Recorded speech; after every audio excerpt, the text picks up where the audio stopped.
In what sort of castle might a storybook dragon dwell? The witch turned to a mighty dragon born upon the wind to seek her answer. From afar, she beheld a solitary castle, standing lonely beneath its wings, and wrote it into words. Its walls kept out the wind and rain, yet also cast a solemn shadow. Enveloped by their shade, the story's boughs were lulled into a torpid slumber and reached no further skyward. So that's the clue. I think we're meant to find a place where dragons live, and this time, in the real world. I asked around, and it just so happens that there's a place like that in Mondstadt. Yep, that checks out. I've heard that the dragon here is called Dvalin, and that he's a magnificent creature. I hope I get the chance to meet him. Wait a second. Do you think having the two of them meet is the best idea? You know, considering everything that happened in the past? How would we even explain everything to him? Well, if we do run into Dvalin, it should turn out okay with us there at least. Is something wrong? Nope. Let's go!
So, this is where Dvalin lives?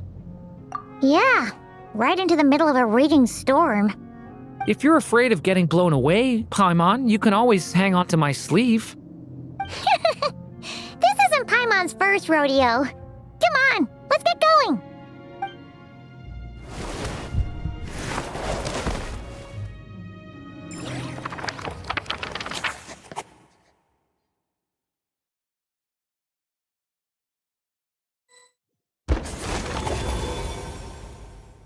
The little dragon grew with each passing day, and the story witch, who loved him dearly, built him a big, beautiful castle.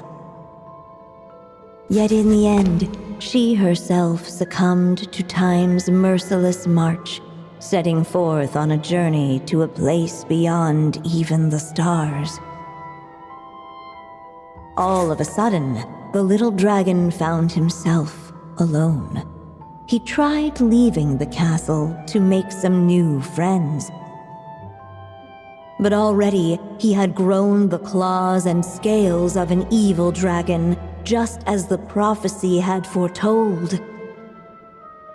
Afraid he might hurt someone, the gentle little dragon hid within the castle his mother had built, and came forth no more.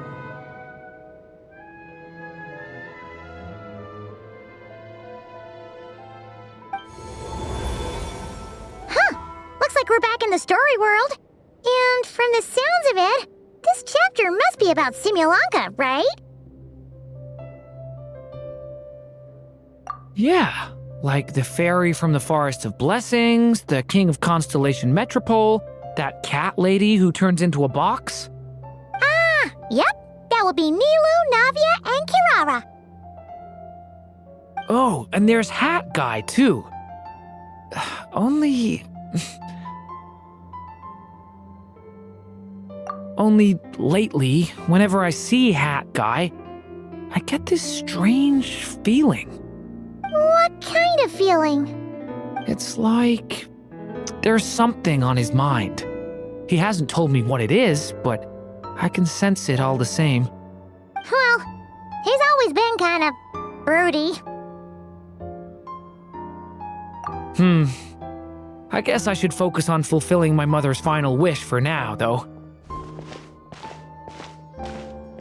Yeah, we should get started on this chapter. So, let's track you down and free you from fate's curse once again. That day, a small band of adventurers suddenly arrived beneath the castle walls. They promised to help the little dragon cast off the curse of fate. Yet as they stood beneath the castle walls, it appeared they had no idea how to even begin. Hey, instead of making fun of us, how about giving us a hint? The little dragon had shut himself inside the tall tower at the castle's center. Anyone who wished to reach him must traverse the barriers that wall off his heart, for there is no other way. Looks like we're in for another long one. Let me try something. Ooh, do you have an idea? If that little dragon in the tower used to be me, then surely I'd know how he shuts people out better than anyone. Come on, follow me.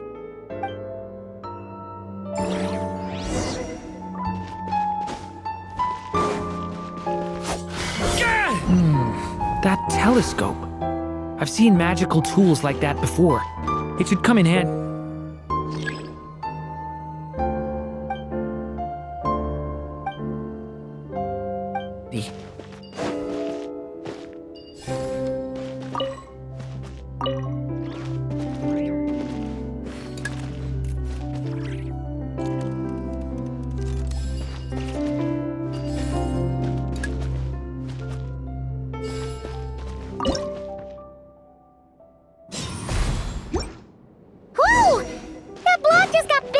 We can get past the obstacles ahead by using these blocks to jump upwards.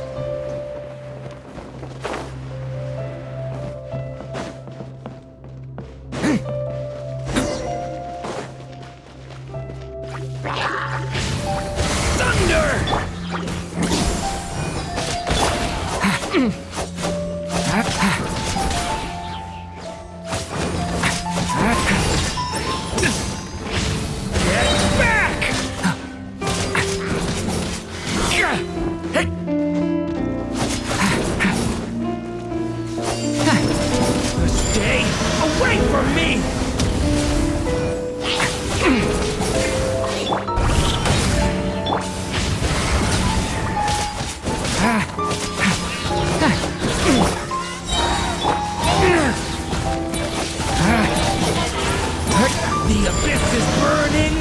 This place is like a maze.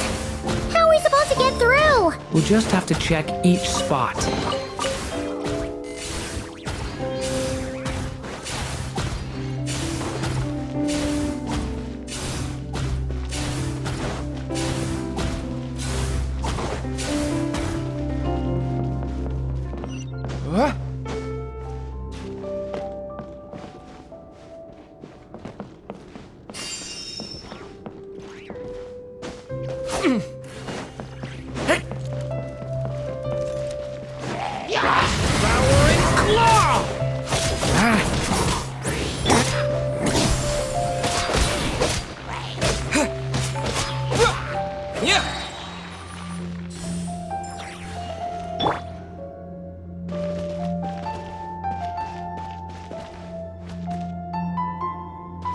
We should be able to use this block somewhere.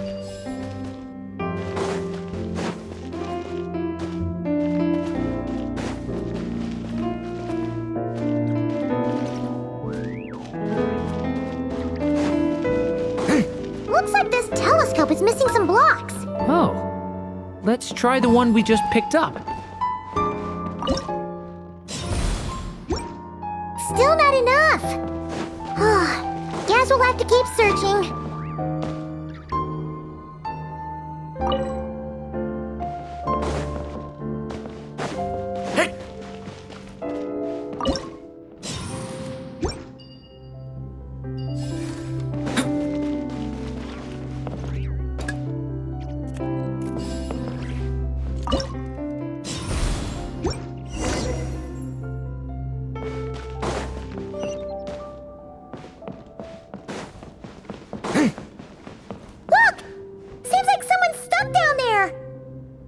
Should they continue towards the tower or plunge into the shadows to rescue those in need? A difficult dilemma indeed. The path to the tower is up ahead. We better stick with Durin. It's so dark. Wait, is that? A little pixie that can fly. Are you here to help the dragon break his curse too? Oh, what's this? More brave adventurers bold enough to set foot in this castle? Come, join the ranks of your liege's guard. Nilu and Navia! Nilu? No. I'm a flying squirrel fairy. And I'm a giraffe king. Not this Navia you speak of. That's right. Oh, and don't forget Catbox Lady. Are you friend or foe? Friend! Definitely friend, Miss, Catbox Lady? Yeah, Simulonka is a big part of Durin's story. So, guess it's no surprise the people we were with there would make an appearance. Okay, I think I get it now. Flying Squirrel Fairy, Giraffe King, Catbox Lady, please follow me. The shadows cast from the high walls of the tower were manifestations of the dragon's loneliness, barring the path of any visitor who wished to be his friend. The group of brave creatures sought to aid the little dragon in lifting his curse, yet without light to lead the way, the group was trapped, waiting on a miracle. These shadows are blocking our path. It seems like the little dragon is afraid to meet us. If only we had more firelight. But you three don't seem to fear these shadows. Why? Because I carry more than enough firelight for all of us. Besides, even though we're here to complete the story, who says it can't look a little different this time? Before I met you all, I was so sure I'd never make a single friend. I pushed away anyone who tried to get close, until some kind of miracle brought you to me. This time, allow me to return the favor. I'm not sure I followed all that, but you want to help the little dragon break his curse too, right? Yes, so please, come with me.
Story Dragon, just calm down. Stay back! I don't want to hurt you. Loneliness and fear had built a cage around his heart, shutting out all who would look upon him. And thus, all the adventurers could see was his shadow. Don't worry, we can help you! Don't come any closer! And that was the last the little dragon spoke.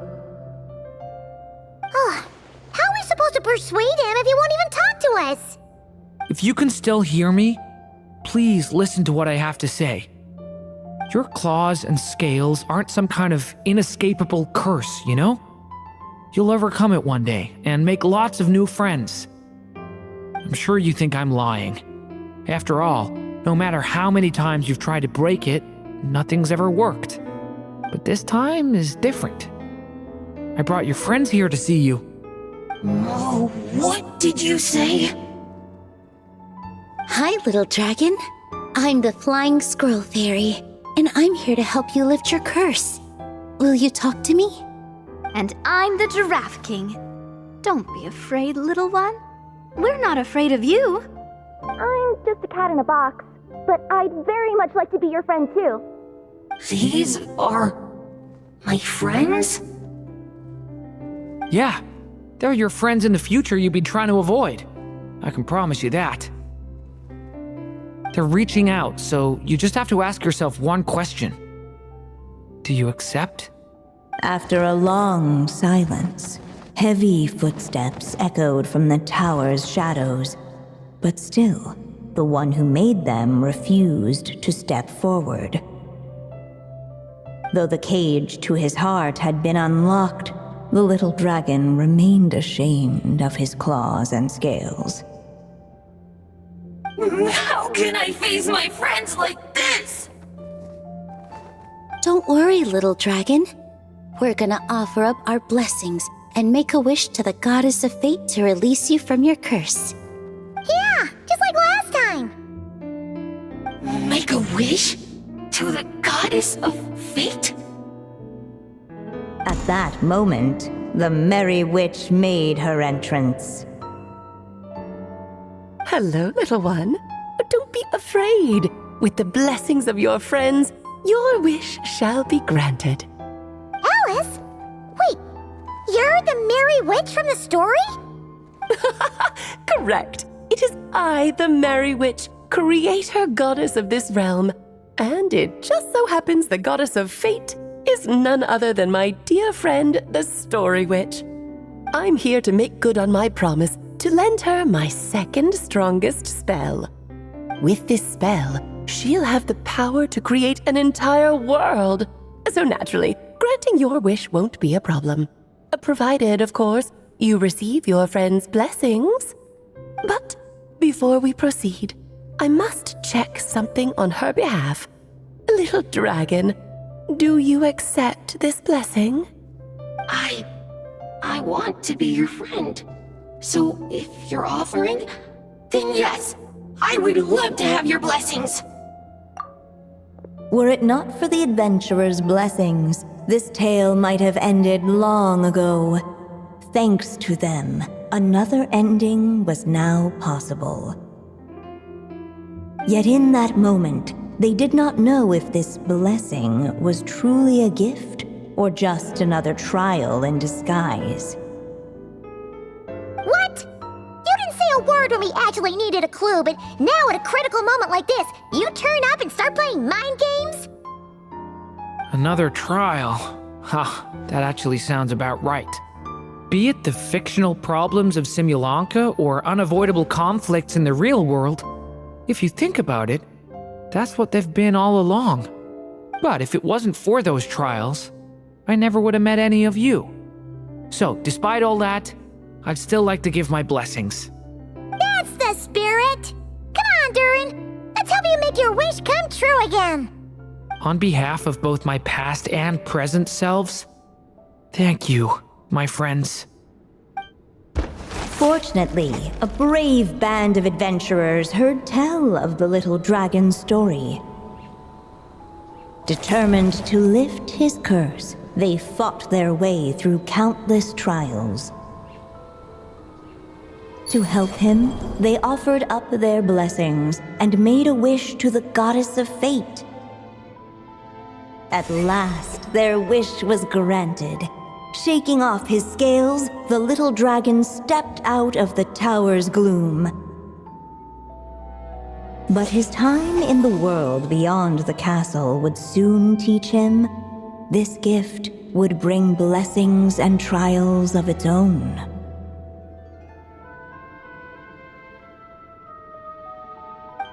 And as far as the little dragon was concerned, the tricks of fate had just begun.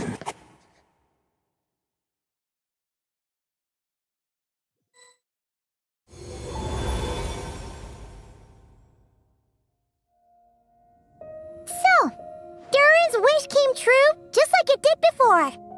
If this story was written by my mother, then surely that was the last chapter we just completed. Oh yeah! So, in other words, we finished it! Looks like that's a wrap on Alice's task, and there's even some ink to spare. Guess we'll have to wait for her to make contact, like she said. So, my mother's final story has finally come to a close. Sounds like you're a little sad to see it end. Back when I was still living in Simulanka, I was always under the illusion that my mother had never truly left. Every day I spent immersed in that world. It felt like she was right there by my side, still reading me bedtime stories. But now... Durin.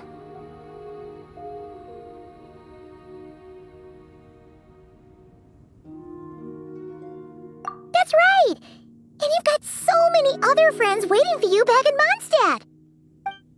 Yeah. Speaking of which, after all that flying around, Paimon's starting to feel hungry again. So, why don't we head back to Mondstadt? Perfect excuse for a big meal with the rest of the gang. Now that you've fulfilled your mom's final wish, a little celebration seems in order, right? It's just a pity we never got to see that big, beautiful dragon. You were really looking forward to meeting him, huh? He might not be here all the time, but Paimon's sure you'll get a chance at some point. All right, no worries. Anyway, since this feast is to celebrate me fulfilling my mother's final wish, I guess it should be my little treat. Pretty sure that's how humans do it, right? Nuh-uh. This one's on the Traveler and Paimon. Celebrating each other's achievements is what friends are for. Honestly, when it comes to who treats who, human rules are so complicated. See? He wants to be friends with you too. But the moment hasn't come. At least not yet. In any case, the story should have a better ending this time, don't you think?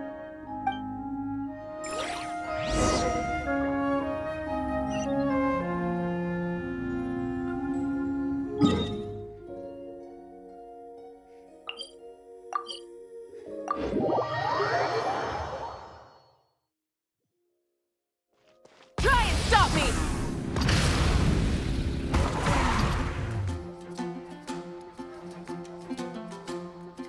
Whew.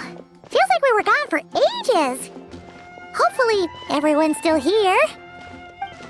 So, your adventure was a success, huh? Want to grab a drink to celebrate? Absolutely not. No booze allowed. Mr. Honorary Knight, Durin, I want to hear all about your big adventure.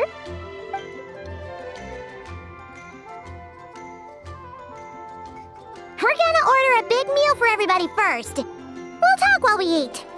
Yippee! Excuse me, did I hear you call him Durin just now? But wasn't Durin the evil dragon that fell on Dragonspine?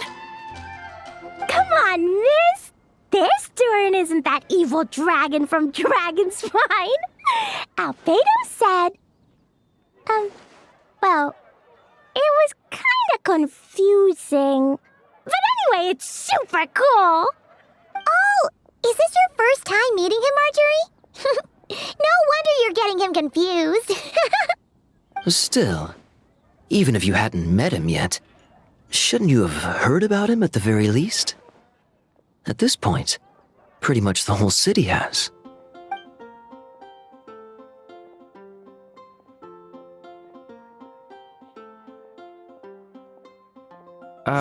Why is everyone... So, what exactly is his connection with the evil dragon?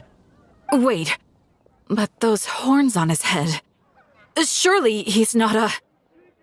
Did everyone just forget about Durin? No, that can't be.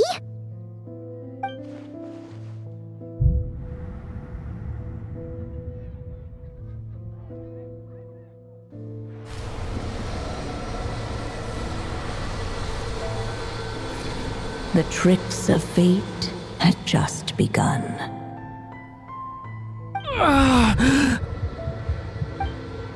Watch out!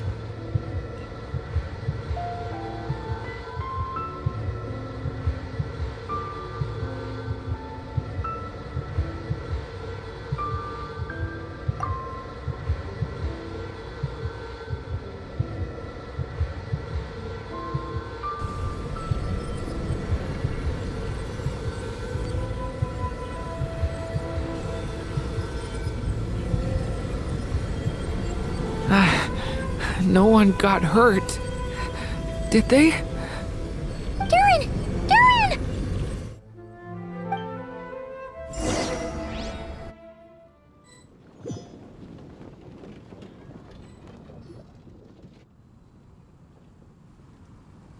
I just had Barbara check him over. He's not badly hurt, but he seems to have burned through a lot of energy fending off some kind of dangerous power. He'll need some time to rest before he wakes up. So, can someone explain what's going on here? It seems like, aside from Durin's close acquaintances, the people of Mondstadt have forgotten everything about him. How could that even happen? Worse still, the abyssal power within him is showing signs of extreme instability. Could be a separate issue, though. I'm not sure. If the abyssal power inside him spirals out of control, Mondstadt will be in grave danger.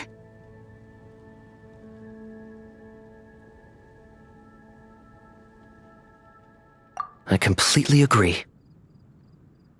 All right then. As acting Grand Master, I'll send a letter requesting Albedo's immediate return. Until then, the Knights will watch over Durin. That's pretty much all we can do right now. Also, allow me to look after this book for now. If you need to consult it, just drop by my office.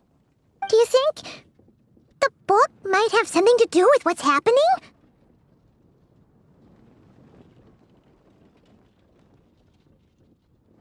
It's just weird that Alice still hasn't contacted us. Maybe we should